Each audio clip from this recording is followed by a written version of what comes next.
Hey guys, Coldbrew here. Welcome back to another raid video. Today I'll show you guys my faction war setup on how you can copy that in order to beat some of the most difficult bosses coming in for the faction wars. So faction wars, we gotta do it all, right? We gotta do it all to get Lydia. It's a very difficult thing to do, especially when you're first starting out. The first year or so of playing raid, that is gonna be your biggest focus, especially if you're free to play. If you're a mid spender, you should be able to do it even less than a year. Just playing, and as you're learning the game, you understand more and more of the tactics.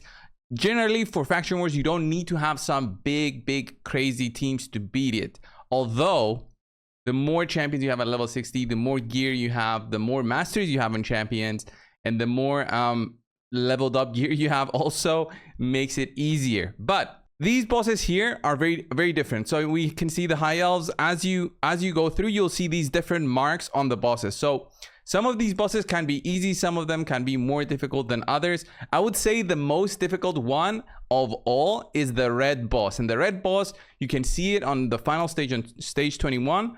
For, I believe, 4 of the factions we have open at any time. And it's going to be the dwarves, the shadowkin, the undead horde, and the lizardmen. So all of these have this specific boss at the end, where when you fight it, stage 21, you open it up. When you fight this red boss, you'll see that the boss hits for really hard amount of damage, ignores defense, so it doesn't really matter how tanky you can be. The only way to beat this guy basically is to have some sort of an ally protection going through, some sort of a revive to help that one member that keeps getting hit, and in that sense survive it and get the 3-star, because that's what you want. You want to get at least 1 3-star completion, and then after that you don't really care if the setup works or not. So today I'll show you guys my setup that I use for beating this as a first time completion. Okay, the way you want to go about this is very simple. You go and farm the Hydra guys, and once you beat the Hydra, right, at least once or twice, and get a few of the chests, you'll be able to get Stone Skin. What does Stone Skin give you? It protects you from hits for 2 turns. Once you have a 6-piece bonus going on, that's how you get protected. So let me remove even this banner from this dude. And the reason that I do this is I want to have him as slow as possible with Stone Skin. So 0 speed from Stone Skin is given to this dude. And he's got some stats. He's got some defense, some health. It doesn't really matter. Stone Skin will protect him from the hits on the boss if he does get targeted. And that's the goal for it. Also, in addition, Hatchet Slinger has this skill right here, an unkillable buff on this champion for 2 turns. So I can actually use that in case I don't even have enough DPS for me to actually kill the boss. So that is another way to protect yourself basically from the boss one-shotting you, or even just 2-shotting you, really, because you're gonna have an unkillable buff for 2-turn duration on a very slow champion, meaning you're basically gonna be protected for the amount of time you need to beat the boss. So you do this, you equip them with Stone Skin. You don't even need to have masteries. I would say you need to have the skills if that skill relates to protecting that champion. It all depends on the faction that you're doing. But for the dwarves that we're gonna look right now, this is the one I would recommend. You don't even need to have them at level 60. The Stone Skin works on them even if they're at a lower level, but level 40, level 50 is something that everybody can do. Okay, let's go in there and see how this team does. So the idea here is to just get through the waves as quickly as possible if you have a team for that. If not, you just slowly cruise through it, trying to take the minimum amount of damage possible. But with dwarves, they have really heavy hitters in there, so you should be okay for the most part. And if not, just use a lot of stuns to control the enemies so that you are healthy when you get to the boss. That is very crucial, to be healthy once you get into the boss. So let's see. Oh, big damage there. Okay, we reached the boss here. So I should be able to not get hit now, and it should target this dude. There we go. And it starts going on the Stone Skin. So I could have used my A2 here. I'm not going to use it. I don't need it just yet. I could do the Trunda A3. I just don't want to do a lot of damage right now. So there you see the damage received. So I just keep going with my A1s, let's say, just a lot of damage if I can.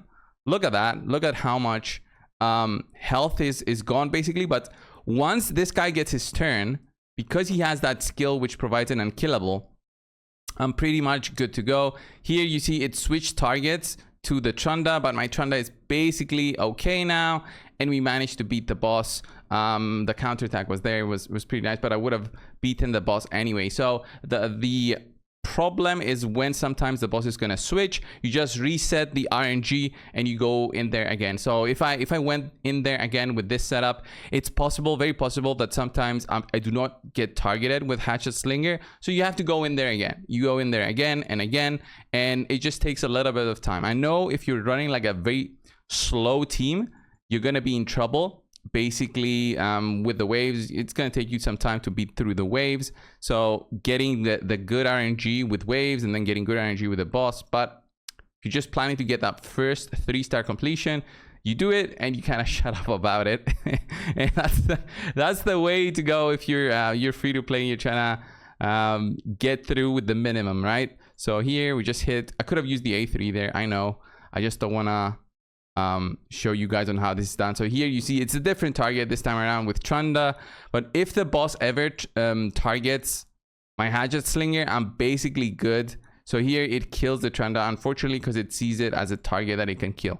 So if you don't have any ally protection setups, you can run this. The Stone Skin method works, and you saw how it worked before, but sometimes the boss just decides to target a different one at the start of the run, and you reset this and you attempt it as many times as you can in order to beat it. So here, let me just see, it switches target again, not going for the Stone Skin one, but it's not that because it doesn't work. It's because it feels like it's random sometimes, and it just doesn't want to target on the lowest health enemy that we have here, which is Hatchet Slinger. Well, ally. Lowest health ally that we have, which is Hatchet Slinger. You can try with the lower levels. Maybe I should have tried that instead, and it would have worked better. So let me show you for, let's say, Shadowkin on how that would look like. So on Shadowkin, guys, on Shadowkin, there's lots of champions you can use from the legendaries, but from the epics, I would say the big champions you can look out for is Toragi, since he's got an ally protect and a decreased attack that can help you survive a little bit longer. Toragi can be the target of the big hits by the boss, but Toragi has a self shield that he applies on himself, so that is very cool in the sense of helping him survive a little bit longer. Another way to get through this boss is using revivers or champions that have a revive on death. So revivers are going to be very strong here. I believe Kinigashi is a reviver that you can use as an epic. So you just revive the ally that just died, that was the target of the red boss. So you do that, and for like epics in the Shadowkin, you're pretty much like looking out for these epics. From rares, I'm not sure which rares I would have used if I was just trying to get through with rares, but honestly, just try and get some epics for each faction to go with it. It's not impossible to finish it with rares, but it just makes your life easier, and the investment in the epics goes on for a little bit longer, especially for the City of Cintranos and for the Doom Tower. Then we have the Undead Horde. The Undead Hordes have a lot of MVPs here that you can use. Gorgorab as a reviver to beat the boss if you're not going to use the Stone Skin strategy. You can use, I've done it with a Frozen Banshee as a tank with a lifesteal set. So she's running lifesteal set on the boss instead of a Stone Skin set. She gets targeted by the boss. Obviously, you can do it with a Stone Skin set also. And the fact that she provides poisons for a way of doing damage, that does not boost the boss's health. So you can use Frozen Banshee in a lifesteal or a Stone Skin set to beat the boss. I've also done it with Rotos as the target of the boss there, where he hits Rotos specifically. You stop using your A2 with Rotos on that boss, and this allows for Rotos to be the lowest health target at all times. The boss keeps on spamming its attacks on Rotos, but it cannot kill Rotos because Rotos has this passive. How many times did I say Rotos? Has this passive where you cannot drop below 50% health. So if you have like a lifesteal set on him, he heals every time he attacks back on the boss. The boss does not kill Rotos, and you heal back, you get hit again, you cannot drop below 50%, and that is the way it goes. And you survive basically with that way. Okay. As we continue on to the final one, Lizardman. I would say Lizardman is relatively easy in order to beat that boss because you have very tanky allies here, very good healers. But again, you might need to do the stone skin strategy. A good champion here to use is Basilisk, since he's got a self-revive plus block damage. So you can use this guy as the target for the boss, have him at the lowest health. When he gets hit, he'll eventually die, but he'll revive and stay with the block damage. So you can have him as being the lowest speed ally. Just remember that it's only 1 turn block damage. And you can also use Broadmaw as a reviver to get your team back up and running, because Broadmaw is basically free. You get him eventually through a fusion, guaranteed fusion. And this guy actually works very well with the 2 ally revive.